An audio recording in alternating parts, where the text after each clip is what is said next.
Hello everyone, welcome back to Wisdom Era online classes. My dears, in your 8th standard already I have completed some of your chapters, and in previous class we were discussed about physical properties. Now we shall discuss about chemical properties. My dears, only with physical properties of a substance we cannot separate or we cannot bifurcate the substance. So we should use some other properties, that is chemical properties, to separate the metals and non-metals. We can classify them easily with the help of chemical properties of our metals and non-metals. First, we shall discuss about reaction with oxygen. How actually the metals and non-metals reacts with oxygen. First, reaction of metals with oxygen. Metal when reacts with oxygen, they form metal oxides. Okay, metals when reacts with oxygen, they form metal oxide.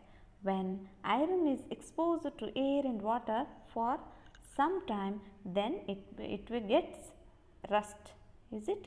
You know that iron will get rust if it exposed to air and water. It is nothing but it has formed iron oxide by reacting with oxygen and water. Okay, so when iron reacts with oxygen, it forms its oxide, that is iron oxide.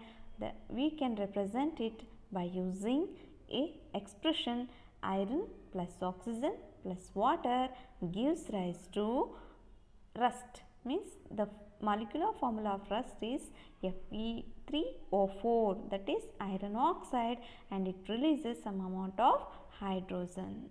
Even magnesium ribbon, it burns in air producing magnesium oxides with a bright light.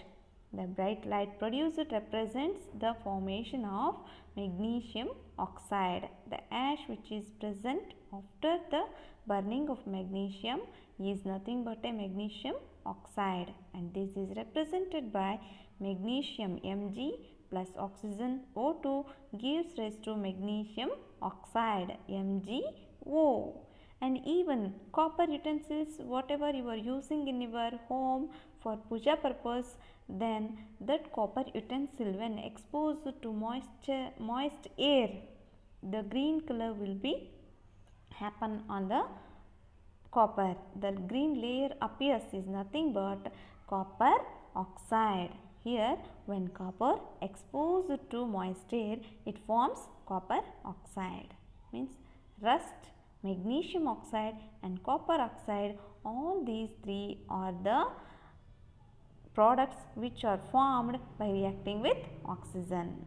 And my dears, whether these metal oxides are whether acidic or basic in nature?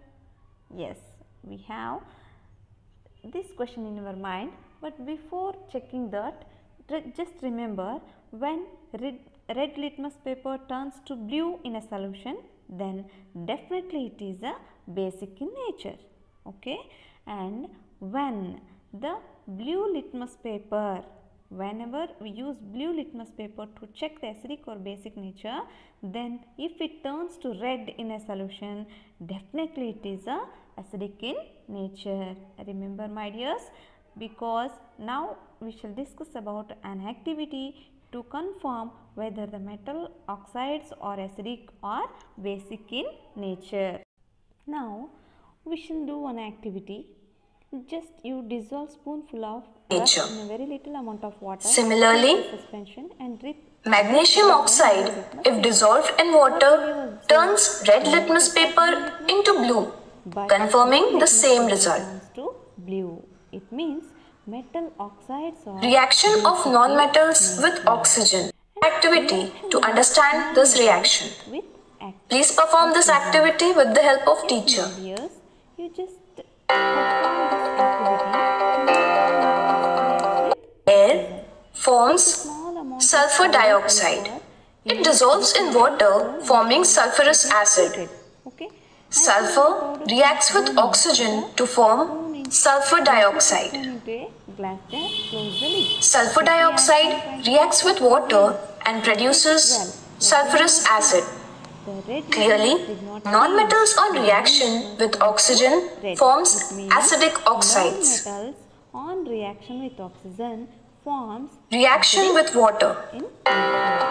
Next, reaction with water. From this activity, Let us do another activity.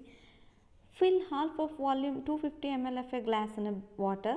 Carefully cut small piece of sodium metal.